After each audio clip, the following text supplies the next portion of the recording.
కొంతమంది జీవితంలో అయితే ఈ మార్చి నెల నుంచి జూన్ నెల వరకు మందిరానికి రారు కొంతమంది. ఎందుకంటే ఎండండి బాబు, మందిరానికి వెళ్ళలేకపోతున్నాం, ఇంత ఎండలో మందిరానికి ఎలా వెళ్ళగలం, దేవుణ్ణి ఎలా ఆరాధించగలం? నీకోసం గొల్గొత అనబడినటువంటి కొండ మీద, కపాల స్థలం అనే కొండ మీద అనే స్థలం మీద దేవుడు ఉదయం 9 గంటల నుంచి మధ్యాహ్నం 3 గంటల వరకు భయంకరమైన ఎండలో సిలువ వేయబడి, ఆ సిలువలో నీ కోసం నా కోసం యేసయ్య మరణించాడు. హల్లెలూయా, హల్లెలూయా. కానీ ఈరోజు మనం చేస్తున్న ఎండకు భయపడి 2:30 గంటలు 3 గంటలు దేవుణ్ణి ఆరాధించలేకపోతున్నాం. ఎండకు భయపడి దేవుడి మందిరానికి రాలేకపోతున్న విశ్వాసులు సమాజంలో ఉన్నారు.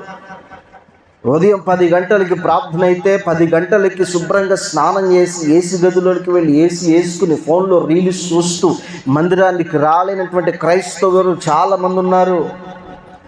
హల్లెలూయా. కానీ ధనాన్ని ప్రేమించే క్రైస్తవులు, సుఖాన్ని ప్రేమించే క్రైస్తవులు, ఈరోజు దేవుని సరైనటువంటి విధంగా ఆరాధించలేకపోవడానికి కలిగినటువంటి క్రైస్తవులు సమాజంలో ఉన్నారు అనడంలో ఎటువంటి సందేహము లేదు. హల్లెలూయా. మనము అటువంటి క్రైస్తవుల వలె ఉండకూడదు.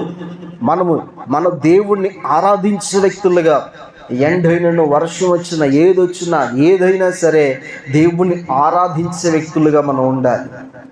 నేను రక్షించబడినటువంటి కొత్తలో ఆటో ఛార్జీ ఎక్కి దిగితే ఇప్పుడు 5 రూపాయలు, ఇప్పుడు 20 రూపాయలు ఉంది, అప్పుడు 5 రూపాయలు. ఆ 5 రూపాయలు కూడా నా దగ్గర లేక ఇంచుమించు 3 కిలోమీటర్లు నడుచుకుని, ఇదే రంగంపేట నుంచి 3 కిలోమీటర్లు నడుచుకుని బైబిల్ పట్టుకుని మందిరానికి వెళ్ళేవాడు. మందిరానికి వెళ్ళి పూర్తిగా దేవుణ్ణి ఆరాధించి అంతా కూడా అయిపోయిన తర్వాత మరలా అక్కడి నుంచి ఎవరైనా వస్తే వారు బండ్ల మీద వచ్చి మరలా రంగంపేటలో దిగేవాడు. హల్లెలూయా. దేవుణ్ణి ఆరాధించాలి, దేవుడి మందిరానికి వెళ్ళాలనే ఆసక్తి మన జీవితంలో ఉండాలి. ఎండకు భయపడి యేసు రూముల్లో కూర్చున్న రీల్స్ చూసుకుంటూ ఆదివారం మందిరానికి వెళ్ళలేనటువంటి అనుభవాల్లో మనం ఉండకూడదు.